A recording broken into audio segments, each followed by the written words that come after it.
Hello, everybody. Franchise University here with the eponymous. No, I nearly said Dean of Franchise University, but I know you've got awful memories of the word Dean, but there you go. Slowly I turn. Yeah, and slowly I turn. With the usual intros and stuff. Give us 5 stars on iTunes, and I'm sure there's other stuff as well. Anyway, we have... Oh, that's exactly what it is. Shane Douglas Questions at gmail.com. I forgot to mention that last week, but we'll put it up as a graphic. So this is going to be the fan question episode of the month. If you want your email read to, your message, your question read to Shane Douglas on air, and only the best ones will get there because I gave this email out a couple of weeks ago and we got dozens and dozens and dozens of replies. So I've picked the best ones and hopefully we'll get to as many as we can in about 1 hour 20 or whatever we've got going. But once again, Shane Douglas Questions at gmail.com. Submit them there. And that is exactly what this fella did here. Pete C., Detroit, Michigan. Shane, just curious, if you have been approached by AEW, Impact, or anyone else to help them run their business, i.e. booking, writing, road agent, or is that something you would even be interested in? I think someone with your knowledge and experience in the wrestling business would get snatched up in short order. Thank you for the memories. You're a class act, and I enjoy your show very much. Appreciate it, Pete. It's a great question. No, the answer is no. I think on both counts. I'm the guy that, and I've belabored this point, so I'll just briefly say it, and you can find it in previous episodes. What kept me interested in wrestling and kept me from going crazy or having to go do drugs or get drunk every night was I had immersed myself into the business, and there was a very clearly delineating point. I live 23 miles from the Pittsburgh airport, and driving to the airport, I would get myself into the mindset of this crazy character called the franchise, and then, sort of stay in character, but not like 24 hours a day, but I could access him quickly. My kids asked me recently, 6 months ago, "Hey, Dad, do the franchise voice." We're sitting at the kids' table, cut the, and I couldn't do it. Like, sitting here, I can't really do it because I'm not in that mindset. I could approximate it. I could do like an imitation of me doing the franchise. And so, being able to think like that guy and get into that, but immersing myself in the business, that intrigues me. I'm not a guy to sit there and go, okay, let's play a video game for 6 hours, or let's watch TV for 6 hours, or I can read for 6 hours, but it has to be something that interests me. And so, to me, what was interesting was going and talking to the camera guy. Hey, last week you did this shot like from this direction. Why'd you do that? Because perspective, and they give, okay, that makes sense. And those things intrigued me. So yeah, I'd spent my career learning those things, wondering why the promoter or the booker would say push this wrestler instead of that wrestler. Why is this match on in this spot and not earlier or later? And that just kept me interested from being bored at work. Once you're dressed and your match is up in 2 or 3 hours, okay, then what? Play a video game, which I don't do. It's I'm one of those old farts that mine is Pong, right? I can knock the Pong back and forth. Come on, you must have got to at least Centipede or something. Pac-Man. Pac-Man, yeah. Oh, yeah. Walk. The answer is no. They nobody has contacted. Obviously, I think I have something to offer in that, because when you succeed in this business, for the people that I look at that have succeeded in this business, they're usually pretty darn good at something. But that all said, based on what I've seen and my commentary on the current product of the business, when kids come to me in the dressing room, and it's almost every weekend, hey, what advice would you give me? And I tell them, and I'm not being a smartass, I mean, this is gospel truth. There's not a single thing I would teach you that would make any sense to you, because the business is not today what it was then. And the NFL, still scoring touchdowns and throwing passes and running balls and making tackles. But the game has transcended or moved on, better, worse, anybody's there. That's a judgmental call. So for like the things that I would teach, I think are the things that are desperately missing. I think in a previous episode, we talked about, how our Flair being that sage in the dressing room. Clearly he's got that upstairs, and that's what's needed. But when you hear guys saying, and again, this is not it wasn't like a diss to my generation. When somebody saying we're not taking advice from legends anymore, nothing they can teach us. Well, before we started this episode, James just taught me a little bit about this thing called the internet. This might catch on, by the way. It has a chance to make it, the internet, and these computer thingamajigs. But again, unless you have a willing audience to sit there and say, okay, I know I need to learn. I was keenly aware as that green kid in the dressing room. I didn't know what I didn't know, but I knew there was a whole lot I didn't know. And, so I had amazing teachers sitting around me and divvying that off to me. I sat under that learning tree. Thank God I had it. I don't think there's a willingness in the kids today to take that. Let's face it, they got some pretty talented people behind the scenes at say AEW. And Tom Pritchard and NWA and Ricky Moore. I mean, there's a lot of really talented people out there that know their stuff. What I have no interest in is going and taking that and attempting to give it, and people going, I don't need to know that, or I don't want to learn that. I think people know my personality well enough that I don't take well to that kind of stuff. Not that I expect anybody should bow down because Shane Douglas is here. But I'm actually going to. I do apologise for interrupting you. Very specifically, Impact that I want to bring up here because Lance Storm's there, Tommy Dreamer's there, a couple of other of the ECW guys are there as well. So there's clearly more people working backstage, working with the guys more on your level of thinking. So would that appeal to you more? Possibly, but only if the fit was right. I've reached a stage of my life where I've realized there's a fewer steps ahead than there have been behind.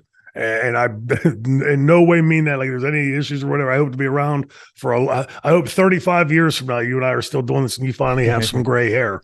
But I want to take the time that I have and use it for the things that I hadn't been able to do before, that I had time to do before. And I still have bucket lists and everything.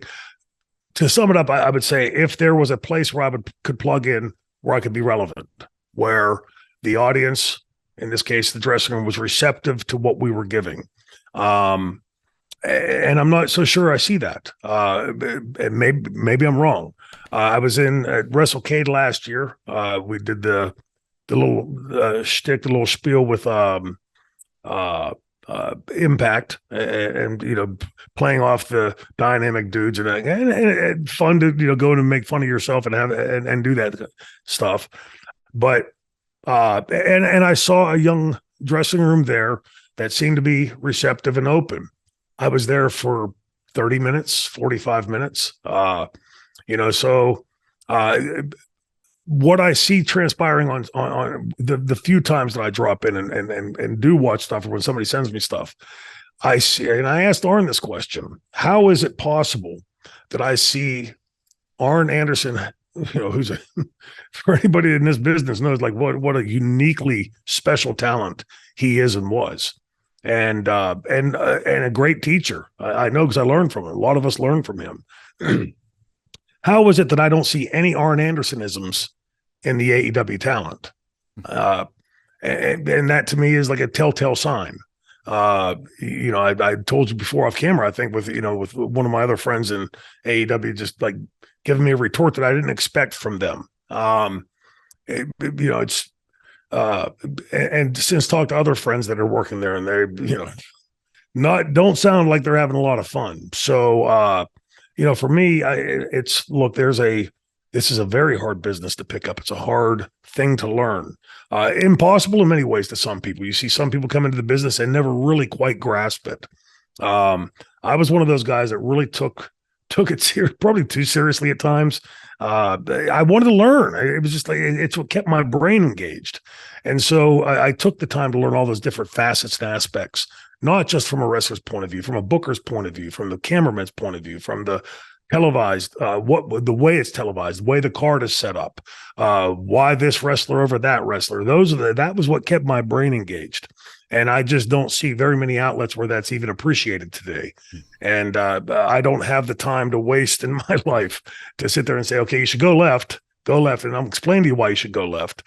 And then they go right and come back, go, got it. No, it's just, Bill Watts today would probably not succeed with his style of management. He was it's renowned. You've heard every wrestler talk about this. But I think it's also relative to say that as much as I couldn't stand that style at the time as that young kid that didn't know anything, you've probably heard me more times than not mention Bill and say something like, I learned this from Bill Watts, or Bill Watts taught me that. It wasn't a fun ride, but boy, it was a learned ride. And, I don't think it's happenstance. I just don't see the place where that would apply today. Next question. But thanks for the question. That's great. Floyd Chavez. James and Shane, first and foremost, I thank you for giving the people the podcast and putting it on YouTube. I have a couple of questions. How did the franchise get the... Right, okay, loads of people have asked about the Perfect Strangers song, but I think we've already done that one, sorry. My second question, there is a video on YouTube called Triple Threat Promo, ECW October 1998. If you can remember, Shane, what did Francine say to the crowd in Cleveland? I can never make it out, and I watch this video all the time to draw inspiration. Thank you. If you don't know what it is, I can at least try and find it because I didn't tee this one up. Yeah, I remember there were a couple of times we did those types of promos, and Franny was wanting to, instead of just being the stick figure standing there, to be involved, and she by that time had really taken on the character, and so it was a good thing to do to hand it to her. But I specifically which one they're talking about, I don't know, but she would usually have some pretty crafty thing to say. So. If you have it, I'd love to see it. Well, he keeps watching the video and he doesn't know what she says either, so I think I can try and find it if you wish. I tell you what. Why don't we come back to it? I'll mark that down. What was it? Cleveland 98. Cleveland, October 1998. We'll mark that down. We'll try and find an answer for you by the end of the show. Right now? This is something else I've got to apologise for. My printer is out of coloured ink, and half of these names are in blue. So I've just got a blank space here now. So apologies, fan who wrote in. Fan who wrote in says, what's the worst fan-ass whipping a fan took trying to take on a wrestler that Shane ever saw? Well, there was the worst I ever saw was in the Elks Lodge, ECW, Madhouse of Extreme. Brandy and I are in the ring doing a promo live, and fans are throwing stuff. Well, something hits me, and I, if you stop and go, hey, who threw that? Everybody start throwing more, right? So you just sort of keep going. And it's hotter than hell in this building, so I keep wiping my face, the sweat off, because I'm a sweater. And one of the times I take my hand and go to put it down, I see red, and I look down, and I'm like, what the hell? Franny goes, bleeding. How the hell am I bleeding, right? And I knew something had hit me. So I come back to the dressing room, and security, Atlas Security, has gotten, they saw the kid literally throw this thing. And so I go to the back, and I tried to work the guy a little bit. I said, I'm going to go down to the production truck, like ECW had a production truck. And I said, I'm going to go back and rewind it. If I see you throwing something, I'm going to come back here and beat the shit out of you. And there's a guy, I swear to God, franchise, I swear to God, this guy's, I swear to God, he kept saying. So I turn around, walk away, and now people get between us, and he starts, F you, and starts running his mouth. So I turn to go back after him, and one of the Atlas guys was a Samoan, Tongan island guy, right? Was as wide as he was tall, big guy. And he grabs me, it ain't worth it, franchise, don't do it, you get in trouble, that kind of thing. And this guy, this fan, says to him, using some very non-kosher language, says, what are you, Shane Douglas's Uncle Tom's? And this big boy who just talked me out turns around and goes, oh, wham! Big fist knocks the guy out cold. And I said, hey, wait, I thought it wasn't worth it. He'd had it. And that was probably the worst I'd ever seen. The other times, I think, there were obviously over the years times and wrestlers would get somebody pulled back and go at them. But typically, they didn't want lawsuits. So they would get in between and more tussling than anything. But there were times that I think the worst beating I ever saw a fan take was in the Pittsburgh Civic Arena, which is now gone. The security had taken this guy in the back, and the guy kept running his mouth.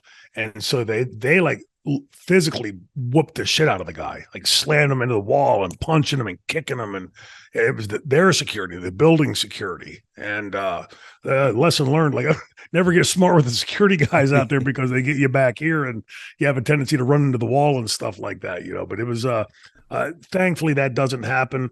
And for the fans out there, understand, our job is to get you wound up and we want to do that. But, to suddenly get so into the storyline that you want to interject yourself and physically do something. A lot of these guys are pretty salty characters. That's the first thing. Secondly, they got security on their side and the law on their side. So you get into the back, whether building security, the promotion security, or the wrestlers, as I think through the dressing room, like the different names, like a guy like Big Show. Big Show's Mark Henry, big, powerful guys, right? But really nice guys too. But like you got somebody that big and strong and powerful, and they lose their cool. Like anybody can lose their cool. It's probably wouldn't be pretty. And you take it a step further. We were just talking about this with a friend the other day. I've got a friend that's an actor, big guy, and he's spent his whole life, being this size. And he said, there's this thing that will happen the first time, like you walk into a bar or a restaurant and everybody goes like the over the top. Wow, man, how big are you? And that goes on and on and on. Well, the other night he's at a football game, his nephew's football game, goes into the bathroom. There's a bunch of teenagers in the bathroom. Where they weren't taught this, I don't know, but like, you don't really sort of, the men's room system, right? You walk in, it's not a place to converse. Like you walk in there, take care of your business, keep your eyes, in your stall, that kind of thing. And these kids keep going over the top. Well, none of and I'm trying to explain to him, none of these kids have been disciplined, right? I grew up with discipline at home, discipline at school, discipline on the street. Hell, your friends' parents would beat you if you did something stupid. And it's funny how we sort of, you learn, okay, you can't just do whatever you want. And, you walk in, you look at a guy that's 7 foot tall, 350, 60, 70 pounds, probably could take care of himself. And, but again, these kids have never been in a fight. So, like he hauls off and slaps them. They've never been hit like that. So they don't think it's ever going to happen. And if it does happen, it's like a video game. Well, when that happens, my eyeballs will pop out of my head and back in, and we'll hit the reset button, and my friends will have you on video, and I can sue you, and I'm going to get $10 bazillion because that's what everybody does that sues people. It's just a disconnect from reality. There was a teacher, I'll stop with this. Mr. Go was a math teacher in New Brighton High School, and Mr. Go was probably at that time well into his 50s, which was like being in your 70s today or older. But he was also like sort of effeminate. And I wasn't afraid of him. If I was on the street, I wouldn't have backed down from him or anything. But I also, as a man, was respectful of the fact that he was a man and I'm a kid. And I was taught, like, you don't talk like that to adults, and so on and so forth. But the kids today haven't gotten that. They've zero discipline in school, zero discipline on the street, zero discipline at home because the parents can't do it. They don't even respect the cops, right? Like you see them getting up in cops' faces and stuff. And it's probably going to turn sour for them at some point in life. When some big 7-foot bastard comes along and decides to bring that big hand and smack you across the face. That's called what we used to call a reality check. It's me personally, I'd rather just, go in the bathroom, do my business and not have a hassle. But it's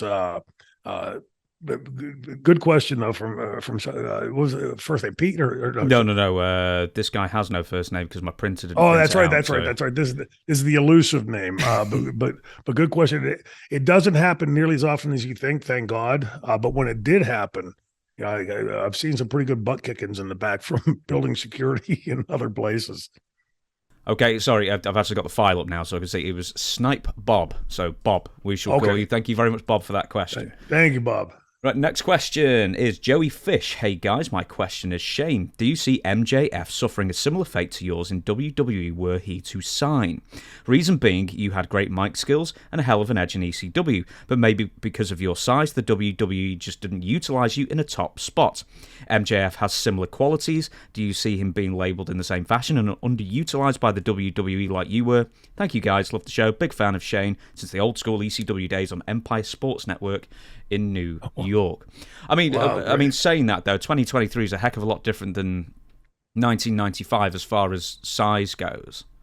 Yeah, huge differences. There, I was through my conversations over the years with friends of mine that had gone there and been successful there. There's this eternal tug in my head, like, was this an intentional thing by Vince, or did this just sort of pop up and because of the Kliq, Vince tended to push that way? And the general consensus by the guys that were most successful up there, they said that everything Vince does is by design. So I don't think if I would have been 7 foot tall or 500 pounds or, the biggest human being on planet Earth, that would make much of a difference. If you look back in hindsight, again, in real time, like I always talk about, in that moment in ECW, I was the guy with the mic in my hand challenging the WWF and WCW champions to come to our home to shoot, and being pretty bawdy in their in pointing out their products. What better way to get that big mouth and bring them up here and do this or that with them? So no, I don't. I think MJF is a unique talent today. He stands out because he's so different from everything else going on around him. That and size. I mean, he's no bigger or smaller than Rey Mysterio or Dominic, and many others up there. The industry has gone. I'm sorry, I'm just trying to say bring Mike closer. I just realized the thing. You said in blue. Like I saw it looked like a blank piece of paper. Yeah, I'm just looking. I'm sorry. I'm just telling Shane to bring his mic slightly closer, but I was trying to do it on the thing, but it just like blanked. Yeah, it's fine. Carry on. Sorry, MJF, unique talent. Yeah. So yeah, very unique talent, and the industry has much more downsized, although it still has some big monsters in it. I think he'll be successful wherever he goes, and I don't think he's as much of a hothead as I was in those days. As soon as I started seeing those paychecks, like I'd mentioned before, my effort level went way down. You pay me a little bit, I work a little bit. You pay me great, I kill myself. So I think MJF's a little bit smarter in that respect, and I look forward to that run because he is such a unique talent, and because of that, he stands out so much today. And I think on that platform, on that biggest platform in our business, he's smart enough to know how to take advantage of that. So we'll see, but I have no doubt he'll end there sooner or later. Excuse me, we'll move on and cough into the microphone. Lenny Vetter, did you ever cross paths with Roddy Piper? I know you worked together on Pro Wrestlers vs. Zombies, but did your paths ever cross in the wrestling world? Was he as much of a character off screen as he was on screen? And do you have any good Roddy Piper story? Funny, we're going to be doing TNA.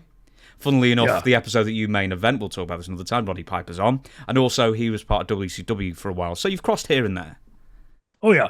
Yeah, first of all, my first foray to WWF in 84 and doing jobs up there. 84?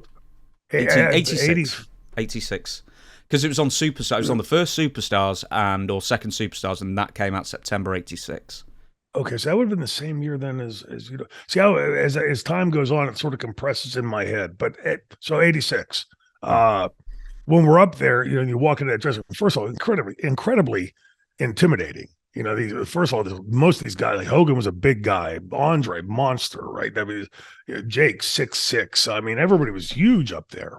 And so you walk in there as a little skinny green kid. Pretty intimidating, but no, off screen, Roddy was very, very different than he played on screen. And boy, on screen, he was magnetic, just incredible to watch. But off screen, very quiet. He quiet not only in stature but quiet in voice. He would talk sort of low like this, and really even keeled guy. Like, so as a kid, I grew up watching this guy, right? And so you expect that guy when you meet him, and you go like, okay, he's a little different than that. But if you know anything about his upbringing and, living on the street and all of that and getting into business as young as he was, had a really tough launching pad. And, if you're again at that time, Roddy was about my size, maybe a bit shorter. But his mic skills, and I would utilize it a much different way and a much lesser degree later. I realized that Roddy's mic skills had transformed the business. Like, it suddenly wasn't all about the holds and everything else and the counters. Just like I've always said, those people you can't take your eyeballs off of. And I challenge anybody, whether you liked Roddy or didn't like his character, you could not take your eyes off of him. The Piper's Pit was what a masterful way. And I don't know if that was his idea, Vince's idea, conglomeration of the two. But boy, what a showcase, because wrestling had never seen that before prior to that, right? They had different segments and stuff, but like this actual set, and Roddy gets to be Roddy and do this over-the-top stuff. And suddenly wrestling had taken on a different tone. Like, it was something different. I talk about Sabu as being a transformative figure in wrestling. Roddy Piper was certainly that. And we had talked before, full disclosure, before we came on the air, James had said, hey, we have a question about Roddy. And I said, well, okay, we'll just wait. I want to hear what the question is. But I had recently gone back. The local theater had played They Live. And I hadn't seen that movie in forever. So, excuse me, I had gone and watched it. And as I'm sitting there watching it, I'm thinking to myself, like, not that I would have, you almost want to say, hey, I knew him. Like, yes, this guy's great. But that was what struck me, was even on watching him on the screen in this first movie of his, he inhabits that character. Like, you don't watch it and go, okay, this is Roddy Piper playing a guy. Obviously, you're very well aware, if you're a wrestling fan, this is Roddy Piper, but he comes across as that character. Hogan always seemed like Hogan on screen. Even The Rock today, The Rock is pretty much the same character in all the movies. But Roddy somehow had, I don't know if he had taken lessons or what, but he imbued that character. And you rarely get the feel when you're watching him, like, okay, this is Roddy Piper playing this guy. You think he's this guy uncovering these things, these androids. And later on Pro Wrestlers versus Zombies, what sort of tinged my heart a bit was, I'm sitting there and I'm watching Roddy prepare as one of the producers. I'm watching, like, when we're shooting his scenes, and he would do this sort of exercise where he would walk off, down the hall or around the corner or something, and just sort of like do this pacing thing back and forth. And I finally asked him, I said, like, what are you doing? He said, well, I'm running through my head, like, different ways I can play this scene, and how can I make differences in it and stuff. And I thought, well, my naivete, he said, well, the words are written, the script's there. And, the director allowed us to, like, change those words to, like, how Shane Douglas would say it. So I'm like, wonder what he's doing. And I kept watching him do it. And he started to go, okay, how I said about how he imbued that character. That's what he's doing when he's going down there. He's running it through his head. And how would he play this character? Because if I played that same character, I probably would play it differently than Roddy would have played it. And probably not nearly as good. But and it struck me. Here I am 35 years later, and I'm still learning from Roddy Piper. Just an amazing talent on screen, and for what we did, transformed our business and gave guys like me that would later come and get that microphone just a vision of what could be, what's something different about it, or a way to do it differently. And I credit that all back to Roddy Piper. He's, we've lost so many friends in this business, but he's one of those guys that not long before that happened, we were working on the sizzle reel for the promotion that we were working on for Las Vegas. And it was to be a press conference with Roddy and I talking about the announcement of this promotion. And we didn't sit and talk, okay, this is what I'm going to say. And then when you say that, I'll say this back. There was none of that. It was just, let's go there and let's do a press conference. And so we started doing the press conference. And I know at some point I've got to get under his skin. in this press conference. And so in the press conference, he keeps talking about Colton, his son. And I, say a couple of nights, like he says, hey, Colton's a good kid, and I finally say, okay, like enough about your son. We know you love your son, but like this is about this promotion, blah blah. And he stands up, and you're not sure. Like, he's liable to smack you across the face. He's liable to punch you in the face, and you're just so you respond by standing up next to him. And he does that thing with his head and reaches down, picks the water up, looks at it, and throws it in my face, completely unplanned. And there was a split second of my brain where I thought, wait, this wasn't in the script. You're not supposed to do that. And no, wing it. Let's just go with it and do it. And by the time the pull apart comes, like right after, like we, settle down, the cameras are stopped. We go, just to make sure everything was okay. And he was still coming down from that. Like it was like you just see like the tension dropping. And I wasn't sure if he liked it or not. He turned around and grabbed me and pulled me and gave me a hug. And I was like, I'm guessing he liked that, and the fact that I could even stand in that same shot as Roddy Piper is pretty damn cool to me. And just a few weeks later, but the epitaph to that is at that shoot, I had to go back to the hotel to get a belt that we'd left at the hotel. And I came back. They were now shooting the next scene. And I asked the director, where's Roddy? And he said, he's in the bathroom. So I, they're in the process of shooting. So I walked down and I walked past the women's room and into the men's room and look in the stalls. The lights are off and nobody's there. So as I'm walking out, I see a light under the women's door.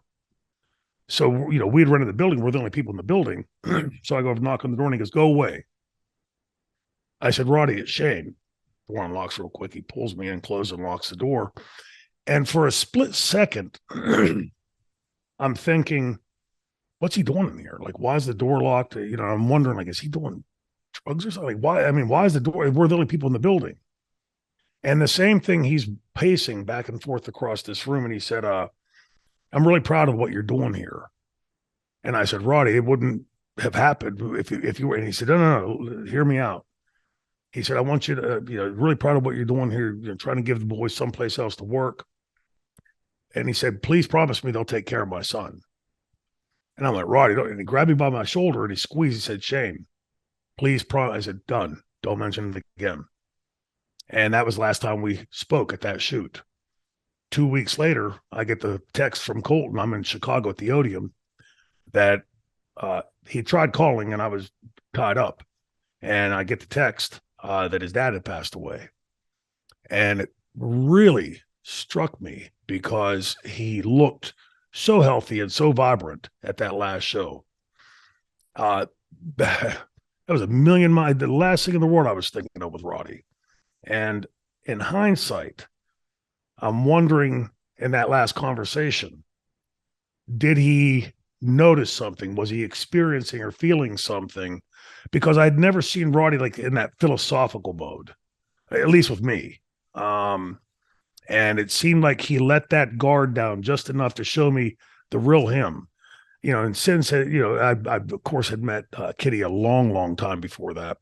And several times since, and then had met Colton, who was just a baby. But, then, grown and was involved in the shoot fighting. And then his daughters and what I think we're like our children are reflections of us in some respect.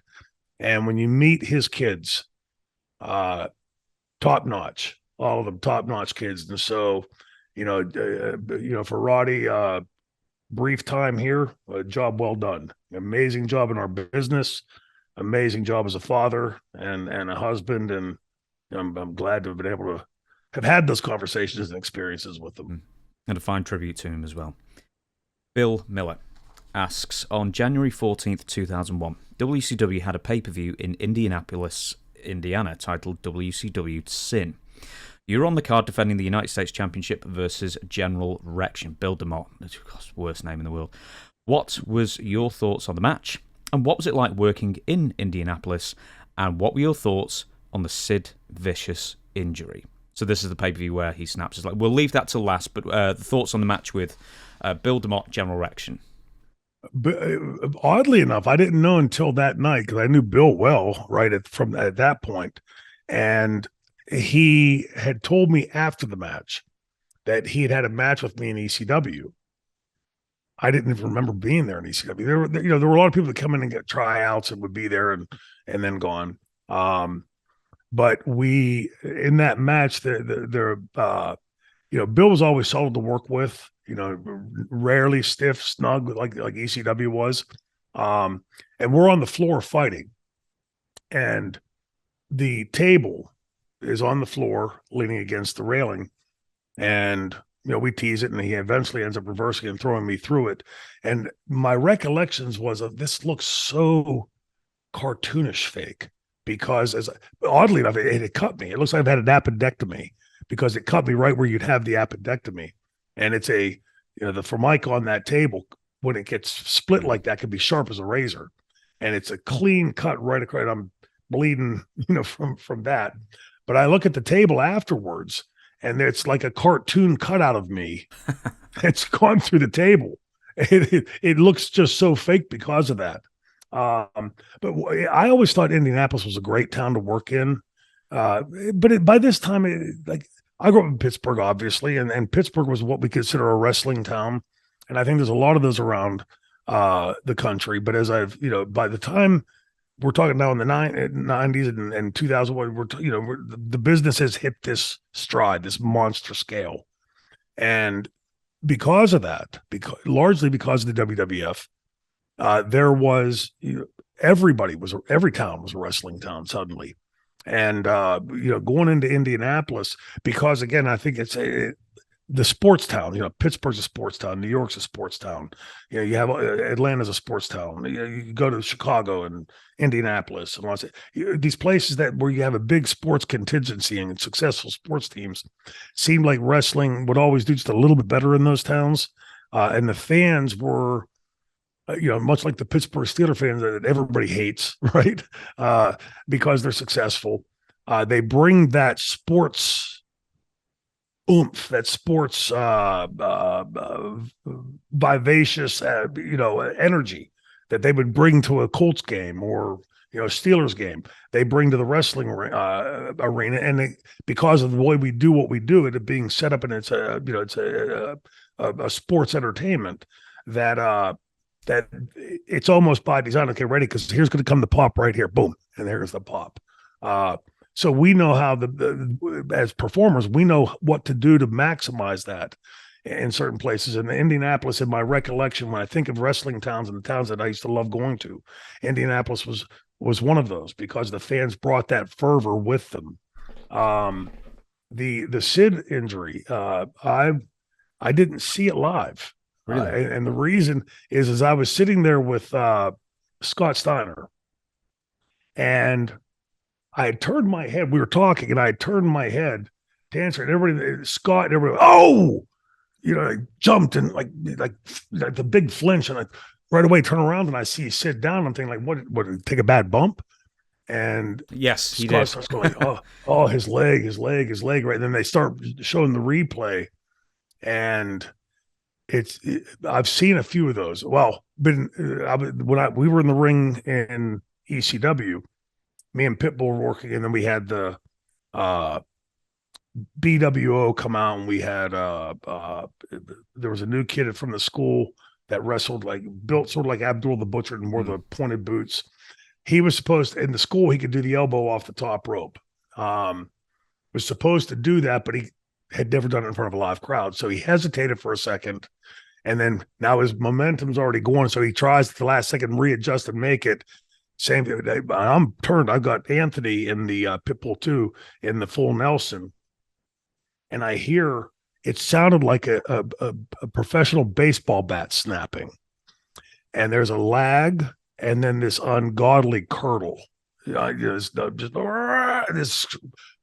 this guttural scream, and later, of course, seen on video. So when I saw the Sid video later, of course, it immediately beckons you back to the Joe Theismann break and, Abdullah's break and, all these different things, and you see it. And, it's for Sid, like as tall as he is, had that big upper body, and legs weren't quite as big, right? But he had long legs because of how tall he is. And to me, that was like, again, it's just a basic physics lesson, right? When you come off and you have 300 pounds coming off, and it takes 12 pounds to break a bone, and land in just the right way, and boom, she's gone. He still has a bit of a noticeable difference in his gait today. Not very pronounced, but for a long time after that, he obviously did. And that's a very, just my medical school training. That's a really, really bad break. And for a guy as tall as him, and long tibia, that's a long bone, and very difficult to heal. So, he's like, and those kind of breaks, it's not often, but it can happen where it needs to be amputated. Modern medicine, modern orthopedics have gotten better at fixing that with internal rods and things. But that was a really, really serious break. And one of those things that's just, when you look back at it, I don't mean to laugh, like laughing about the injury, but just I remember the reaction from the dressing room as I turned my head like an idiot at the perfect time, right? Just like everybody watching the monitor did this, like, whoa, like this explosive, something bad happened. And Scott Steiner, who's usually pretty stoic, had that look on his face I can't even mimic, where it was just, he had seen something that was pretty ghastly, and he starts describing it before they start showing the replay. But yeah, horrible, horrific. I'm going to bring up two things here. It was Kareem Horton, the guy from ECW, and the reason that I actually looked up our interview that we talked about that on the old channel, the current channel, but the main channel. The other thing is with the Sid leg breaks. So this is very salient, and also involves your pal John Laurinaitis, because apparently he was the one who insisted that Sid do this move, like some sort of like kick off the top or off the second, whatever it was. And then he landed on one leg, and then it snapped. And Sid kept saying, "Oh, really? Oh, so, no." So the story is that Sid got the director from Johnny Ace, and John, probably representing WCW as a whole, said, "No, we really want you to do this." Sid said, "Look, I'll do it, but if it goes wrong on your head, be it. It goes wrong." And then Sid successfully sues WCW or Turner for compensation. Yeah. Any idea how much he got? Dutch has claimed $5 million. I'm not sure. I'm not sure about that whatsoever. But I hear that he sued and successfully sued. Yeah, they were rife. Paul played that sort of like a weapon against them. They would do something, say something, and Paul would threaten lawsuit, and they would respond. That was how we got Bobby Eaton. That was how we got Brian Pillman, how we got Arn Anderson. Steve Austin was supposed to come, but I think he hurt his knee, and so Arn came because Paul would just threaten a lawsuit, and they would roll over on it. And if I'm not mistaken, I believe Missy Hyatt sued or threatened to sue and received a pretty sizable, because they had put in the CNN Center a picture of her, like, that was taken from video. And it was like down in the main area, like where they had the food court and all of that.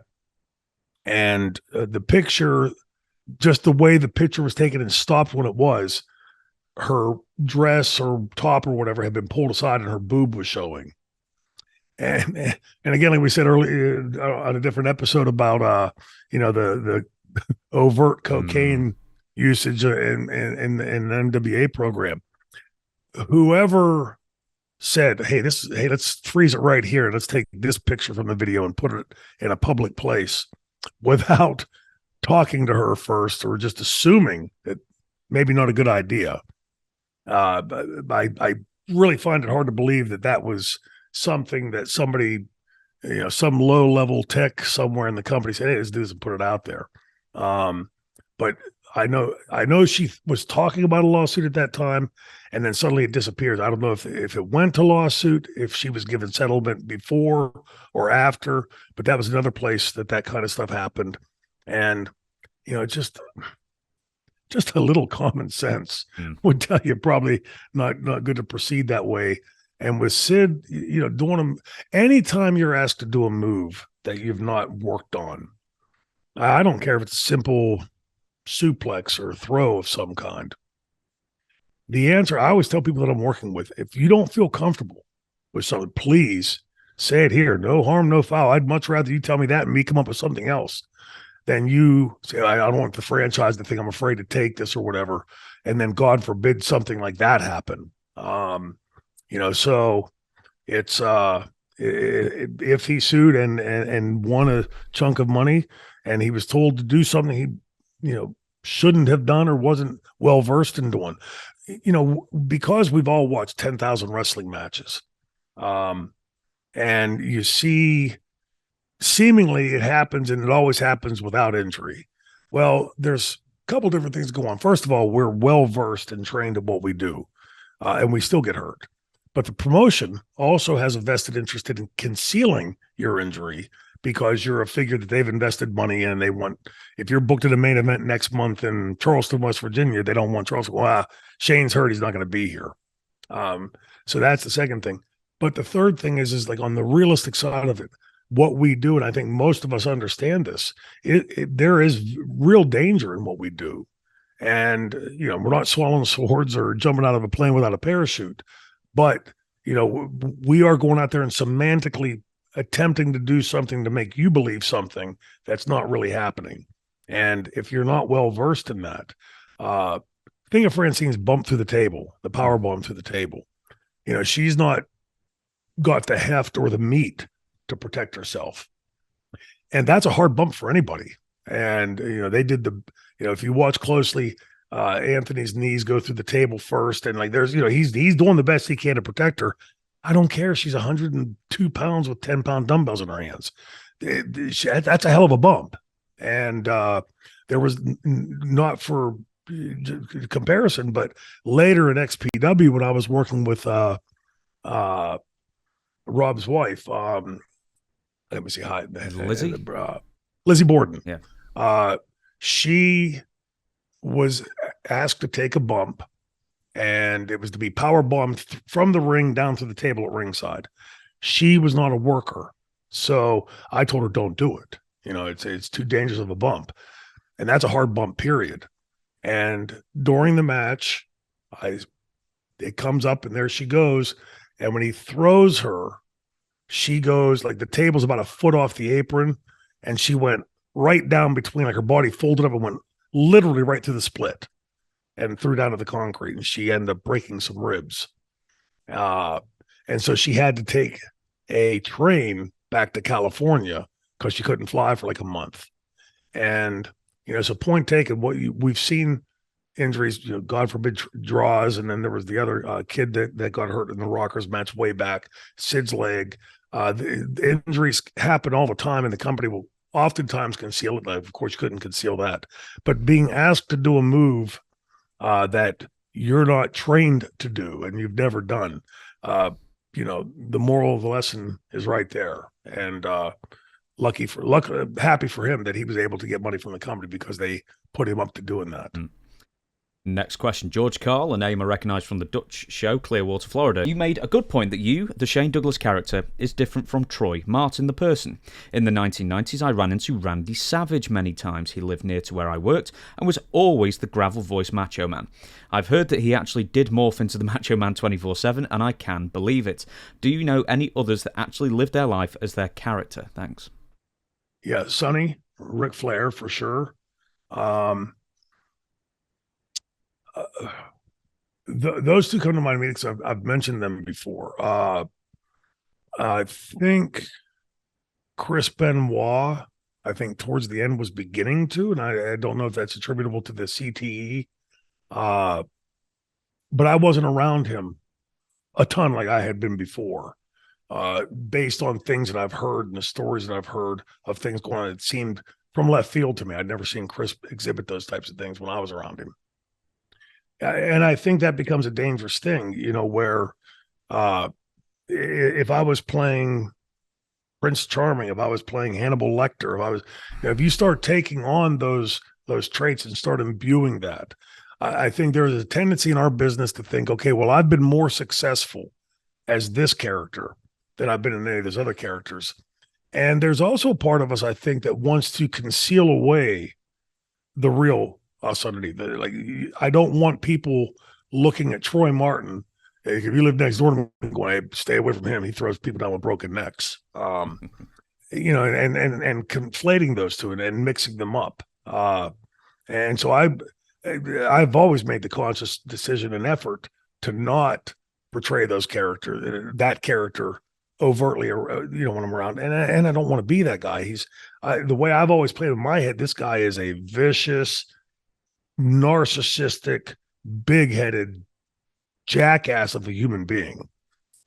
But I played him that way. He's supposed to piss the audience off. He's the antagonist. And you know, I think for those of us that do separate them off, when you meet the people, like I mentioned Roddy a few questions ago, for the fans, if you met him and you were expecting Roddy Piper, you aren't going to get that guy. That's not the guy that's going to show up and talk to you. You'll probably have an incredible conversation with him and enjoy the hell out of it, but it ain't going to be that guy.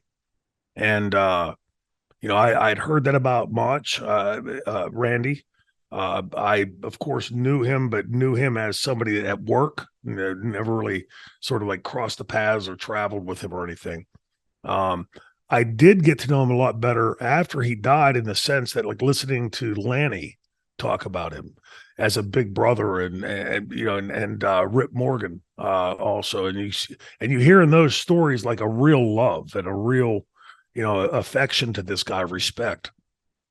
Yeah. So I mean, there are a handful. I think Ric Flair has forgotten who Richard Flair is, and I don't know why. It seems strange to me, because Richard Flair ultimately is the guy that created that character. And so, like, I would seem to think like you'd want to pay the homage, and, you know, and full respect for Rick. Maybe when he's around his family, maybe he's, you know, really got that guard up high. I don't know. It just seems like, you know, when you're Ric Flair, when you're the Nature Boy, anytime you're out in public, cameras are on you. Everybody's gonna be talking to them, you know, paying attention. If you're in the restaurant, you know, everybody's like, you know, eating their dinner and like keeping their eye on them, you know, watching them.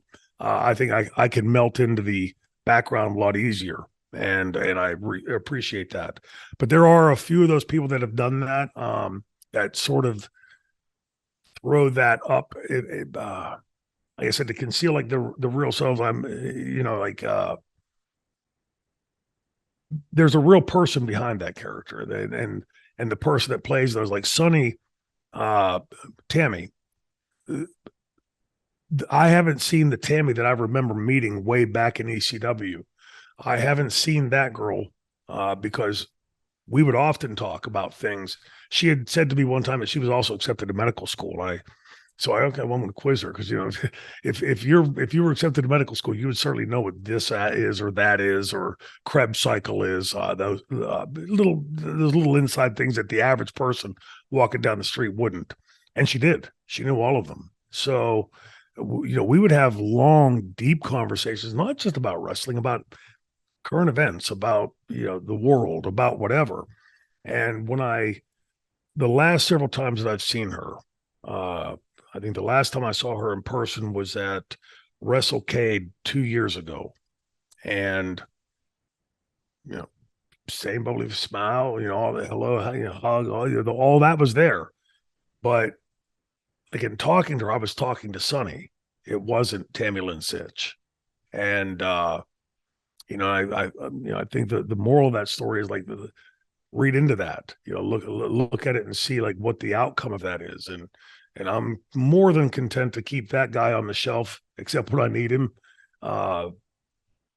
and quite comfortable with that. So yeah, it does happen, and it can happen. And I think and probably not just in our business. I'm sure there's probably people that have played large roles in movies or stage plays or whatever, that sort of, like, I've heard, like, read about different actors that say their character smokes in the movie or smokes in the, and then suddenly that actor is smoking, you know, picking up that habit. Fine line. Got to keep those two separate. Next question, Nick Lenz. And I hate to say, I don't know the story behind this, and I feel like I should do. Shane, how did you get the nickname The Franchise? Yeah, it's well, I don't know, this episode or the last episode we talked about the 93 when the NFL started delineating the franchise player to each team, which was then that was a legal delineation as well as, the fans all thought it was like, hey, they're the most important player, they're the best player on the team. No, what that meant was from a legal standpoint was you are recognized on this team as being the best on the team. And as such, your contract had to then be the average of the top 5 contracts in that position. So if you were a quarterback and you got the franchise moniker, then let's say you were making $1 a year and the top 10 or the top 5 quarterbacks made an average of $55 million a year. Well, yours had to be $55 million and one. You had to be the top paid in that field. So it was legal delineation. And right as we started ECW in the fall of 93 was right when this was happening. So it was like big news in the sports world. And Paul came to me and said, I got this idea. He had been friends with Lawrence Taylor.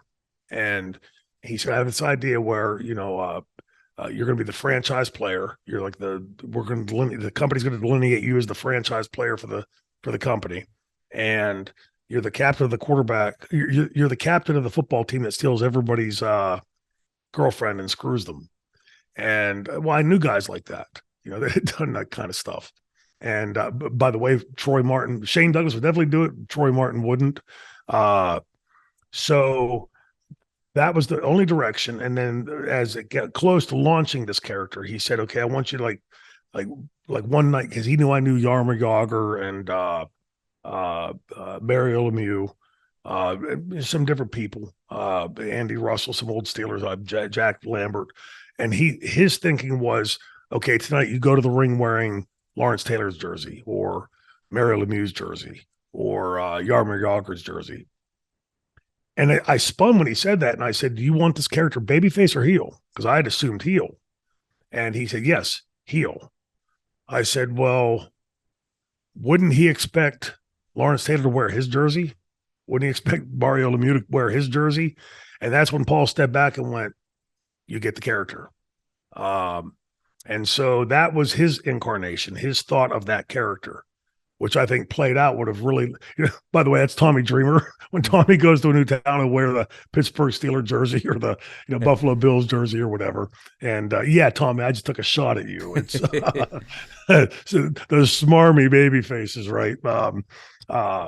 So yeah, that was the direction of the character. That's where it came from. And then it would play out as, I came up with the idea for the triple threat and put that first incarnation together. And that was where the Perfect Strangers came from. It had been Chris Benoit's, became the triple threats. They left and then it sort of became mine. Thank God, because Are You Gonna Go My Way by Lenny Kravitz, which is a great song. I love Lenny Kravitz, but it just doesn't fit the franchise character. Next question. I'm going to leave this in the show. Can you tip your microphone slightly towards you? You don't have to move it, but if you, I'll tell you what, there's a ramshackle setup over there. I need to get you a better boom mic and stuff like that. But like Chris has attached it to like the flimsiest card table, so everything's everything's about to like just tip over if anything's shifted. But anyway, next question. Noah Hungary from someplace Al Snow is from in Ohio. I've heard Rob Van Dam talk about asking Taz to pick a hand, because that was going to be the one that Rob would slap the shit out of him with. I was wondering if Rob ever asked Shane to pick a hand, or if Shane has witnessed Rob asking another wrestler to pick a hand. And if he has seen Rob ask someone to pick a hand, who was it and did they get slapped? We must remain perfect strangers. Great question. I didn't see any of that. I'd heard the story, like everybody's heard the story. Rob he's a tough kid, right? And he'll stick up for himself. And I saw vestiges of that in WCW, like early on. Not that he had to get in anybody's face, but if somebody had wronged him, he would like, boom, go right up to him and take care of it. I always got along with that. Like I respect that. I tell people all the time, James, if somebody comes and goes, hey man, Shane Douglas was talking shit behind your back, call them a liar right to their face. Because if I got something to say to you, I'm going to come right to you and say it. And I always respected that of Robbie. I say Robbie, like, he's a kid to me, right? Well, well, he was Robbie. He was Robbie V in WCW. Yeah. So yeah, it's probably the right thing to call him, at least at that time frame. Yeah, but he was. I mean, even on himself, like if you go through and watch, there were times when he would do dives out like on Bammer, and he would like bounce off Bammer and take a slap hard bump on the concrete, get right up from that, and Rob and I worked, as I recall, one time singles match in ECW that was in Alabama. I mean, it was like a weird out of the way place, and he hard weighed me in the match, and I came back and apologizing. I said, "No, dude, it was a great match." And I've always got along great with Rob. We've always had like I know where he's coming from, and I know how he's committed to the business, and have always enjoyed, watching him. Like it's just fun to watch him, and because he's so capable in the ring of doing that stuff and doing it differently than other people before him do it. That to me, it was like what my takeaway from Robbie. I'd heard the story with Taz. If there was a problem between him and Taz, I'm sure he would have gone up and certainly stood his ground with him. But I wasn't privy to that, and I never saw Rob do that. Although I did see Rob, stand his ground on things and stake his claim. And again, for me, that was always refreshing. I always respected that with guys. Next question. So Pumpkin Splice says, in 1996, a few All Japan guys made appearances in ECW. Was there ever a thought of having Johnny Ace come in and wrestle you? No. The only time I remember Johnny Ace interacting with ECW is, first of all, a little known fact, and I think I might have mentioned it on our show before. I never was able to get anybody hired in ECW. Excuse me. I had Cody Michaels was my roommate in college. We remained best friends to this day. I brought him in. I worked with him. Had a good match with him in the arena, and wasn't able to get him in. Didn't notice it at the time. Paul and I had a good working relationship as far as ECW went. Sitting down and saying, "Okay, this is what we need tonight, and can you do this or do that?" But I think Paul probably knew it long before I did, because it wasn't I disliked Paul. I don't think Paul and I got along well. Different kinds of people, and I think, which is the reason why, like every time I would always get that hold on finger, and I started parsing that character out the way I thought, and that was enjoyable to me. They gave me some direction over the character. He was more hands off with my character, and as it were, in ECW. What was the second part of that question? So a few All Japan guys came in 1996. So why did Johnny Ace never come to ECW? Yeah, so Johnny Ace had come. We were in Florida, which he lived in Florida.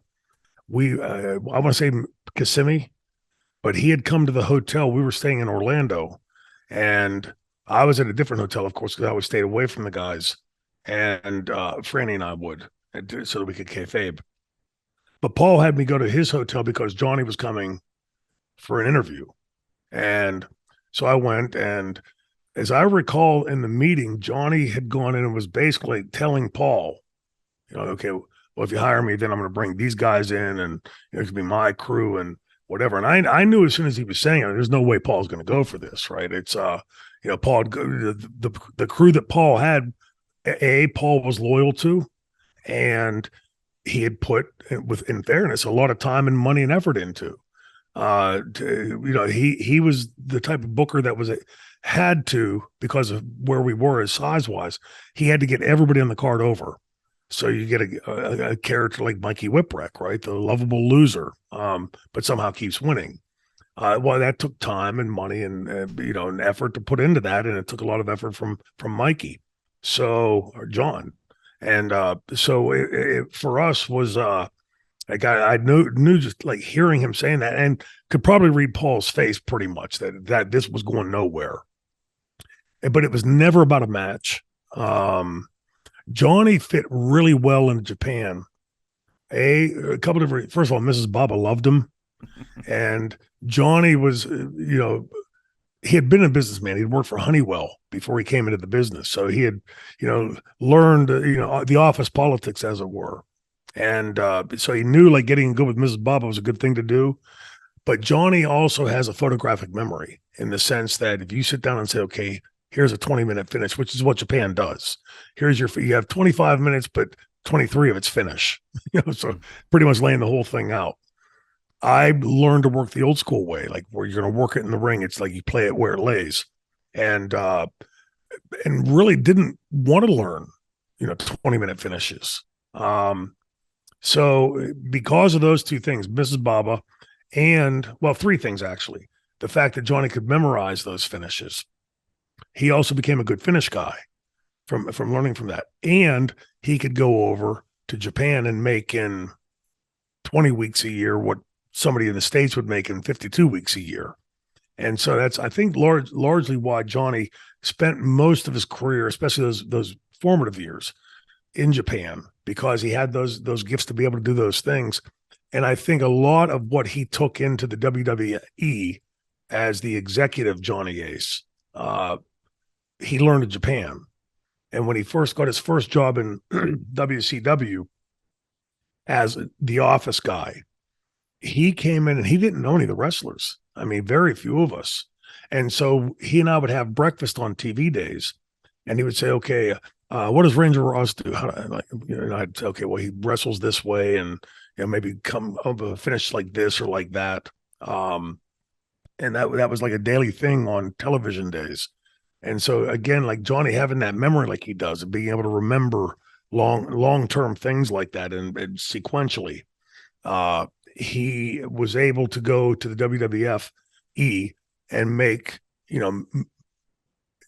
a good executive in the Vince McMahon mold, because it's my tendency is to become friends in the camaraderie of the guys. I enjoy that aspect of it.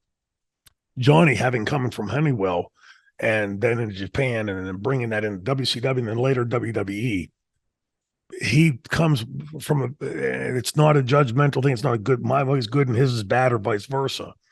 He comes from, you work for us, I'm your boss, here's what I need. There's no emotion here. So if I could let you go and fire you, no hard feelings, James, but boom, see, we'll call you if we have anything. And to him, that's just a continuation of that. And again, like I've heard a lot of stories about Johnny, and you can, I'm sure, gauge which way those stories go from guys that worked up there. And I try to explain to them afterwards, like, it's not that I'm saying what he did was fine or he shouldn't have treated you that way or whatever, but that's where Johnny Ace is coming from. That's where John Laurinaitis is coming from. It's business, any real job I've ever had that I was let go from, or I had to tender a resignation to, or whatever, there was nobody going, oh, please stay. Like, hey, come on, stay. Like, okay, great. That's sorry to see you go, but that's to bring in. It's business to Johnny. I think we've got time for two more. We'll see how we go. Genus Hammer. Now, he's actually written quite a long thing here. I'm going to condense this down, apart from the fact that he says I love the podcast. He asked when you went to WCW in 1999. He mentions Flair, of course, but he also mentions issues, obviously, with the Kliq a few years earlier. But he specifically wants to know if there are any issues with you going back to WCW in 1999 with Kevin Nash or Scott Hall. No. Scott and I had, at some time after that, and I honestly am thankful for this, 4 or 5 years ago, maybe 6, post-pandemic time, I've lost all track of like the condensation of time. But he was at a Scott D'Amore show. We were both at a Scott D'Amore show up in Canada. And I was down at ringside in the afternoon, working out with the kids. And I hear somebody yell my name, and I look, and it's Scott Hall standing at the front door. And he's going, "It's okay if I come over?" Yeah, sure, come on over. So he came over and he looked great. That was the first I said to him. Hey, he looked fantastic. And he was saying, hey man, like, and Kevin had said we'd been on a show up in Detroit sometime before that.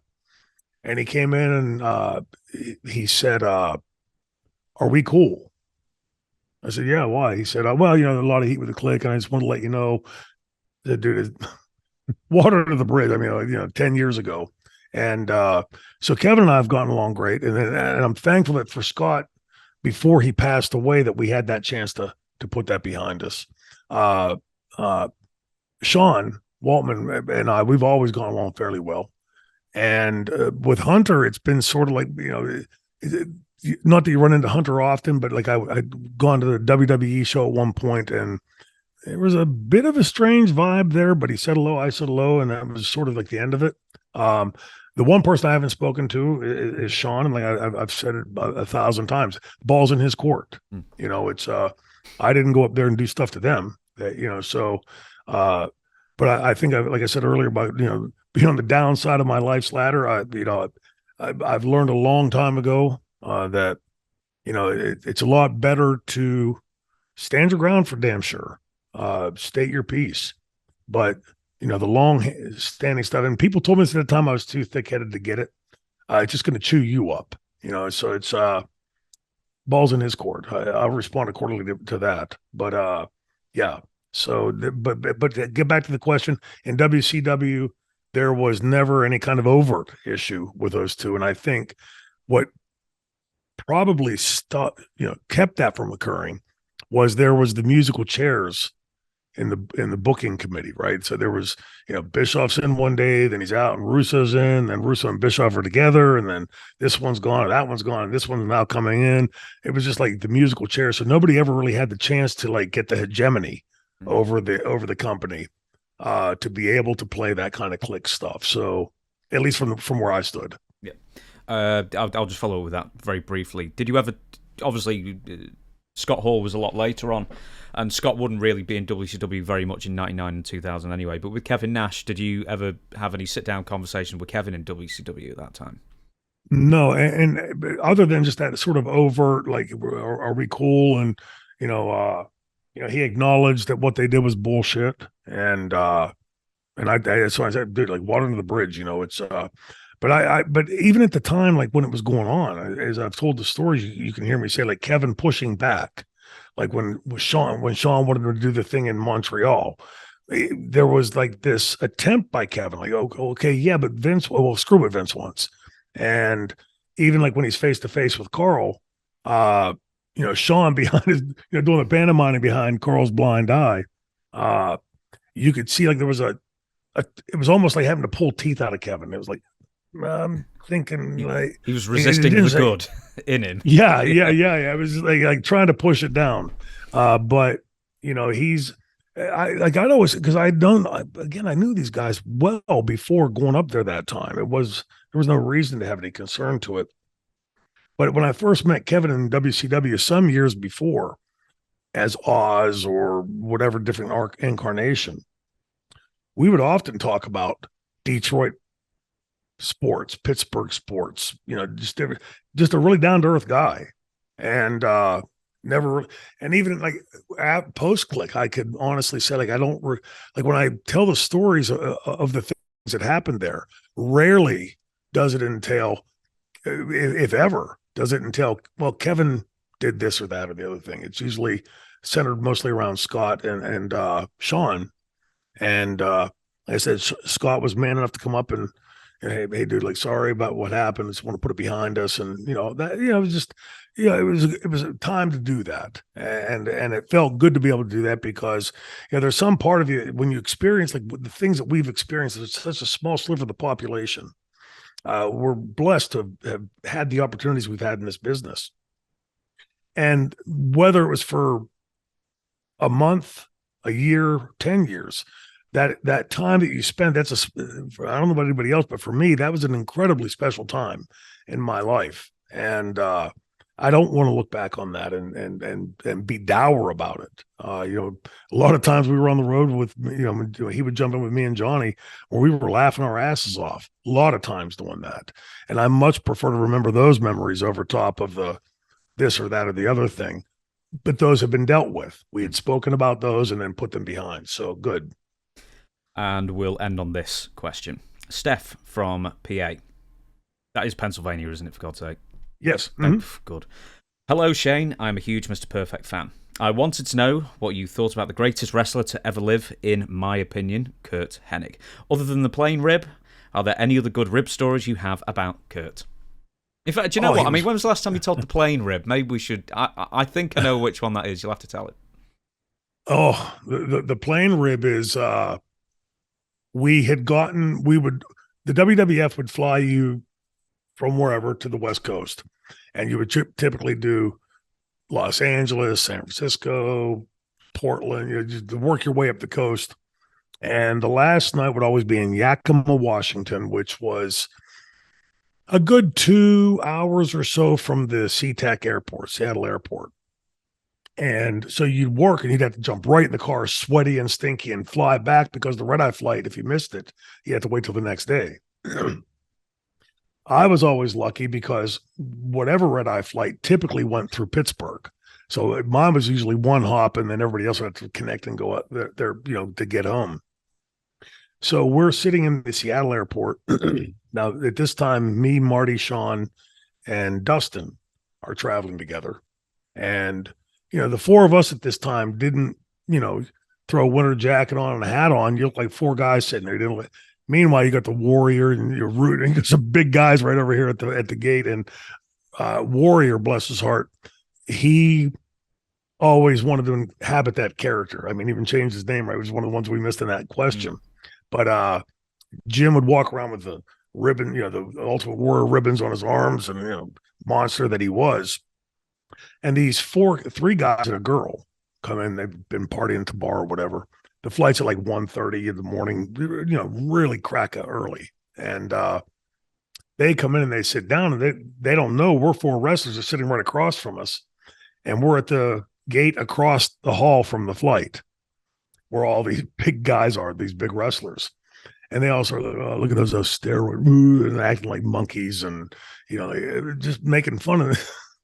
And man, of those three, let me ask you, of those three, who took that bait? Of the four, which person in our group decided to take that bait from these three, right? Sean or Marty. Mm-hmm. So Marty leans in and goes, "Hey, you guys like to party?" And I knew as soon as he said it what he's doing, right? And it's the time of GHB, with the date rape drug. So, when you started taking that, you're supposed to take like half a scoop. And it was a little tiny, probably about as big as round as my pinky nail. And, about that deep. It was a little tiny scoop pull out. And when you start, it's supposed to like build up to a full scoop. Because if you took this and tried to stay awake, within 20, 25 minutes, it was like drinking a case of beer in 2 minutes. Like you went from sober to, and it gave you a nasty, nauseous feeling. But if you took it and went to bed, it was a great fat burner. It really worked. And so Marty, hey, you guys like to party? Well, of course, these four knuckleheads are sure we like to party. So he divvies out a couple scoops each to these guys, right? And I'm thinking like, Marty, back off a hair.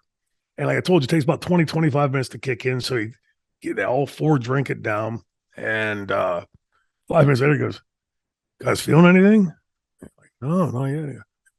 Better give them some more." I'm like, "God, Marty, like, take it easy, We get on the plane, and I'm in the very last row of the plane. It's a double wide plane, 2 aisles.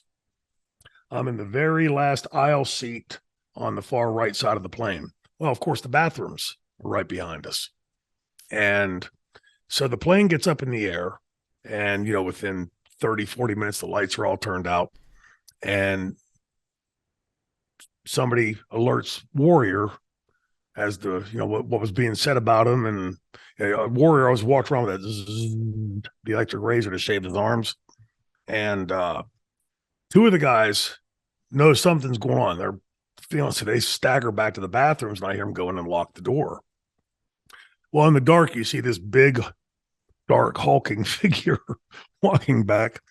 And if you take a pen cap, for those of you at home, if you take a little, like the old pen caps, you could pull off the pen, that little strip that played off the side, you could put that in there and slide the lock over to unlock the door to get into the bathroom. And he unlocks it in the first one. I'm looking over my shoulder.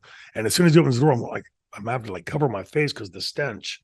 This guy has shat himself, and the bathroom is like a poop bomb has gone off in the bathroom.